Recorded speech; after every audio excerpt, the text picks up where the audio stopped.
ఒక గ్రామంలో రామయ్య అనే పేద రైతు ఉండేవాడు.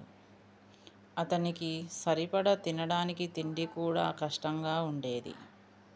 అతనికి రాతి కింద ఏదో మెరిసిపోతున్నట్టు కనిపించింది. ఆశ్చర్యంగా చూడసాగాడు. అది బంగారు పెట్టె.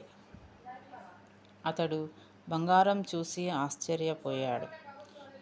కానీ వెంటనే ఆలోచించాడు, ఇది నాది కాదు, ఎవరో పోగొట్టుకున్నారేమో. ఆ పెట్టె తీసుకొని నేరుగా గ్రామ పెద్ద వద్దకు వెళ్ళి చెప్పాడు. గ్రామ పెద్ద బంగారం చూసి రామయ్య నిజాయితీకి ఆశ్చర్యపోయాడు. గ్రామంలో అందరి ముందు అతడిని ప్రశంసించాడు.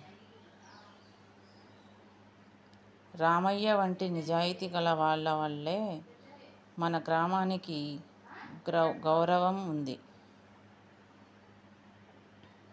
బంగారం యజమాని కూడా తెలిసి వచ్చి అతనికి బహుమతినిచ్చాడు. అవేమిటంటే 10 విత్తన పొట్లాలు, ఒక మంచి కళ్ళెం దూడ ఇచ్చాడు. నీతి ఏమిటంటే నిజాయితీ ఎప్పటికీ ఫలితాన్ని ఇస్తుంది.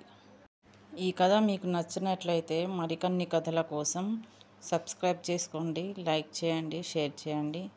కథ ఎలా ఉందో కామెంట్ సెక్షన్లో కామెంట్ చేయండి.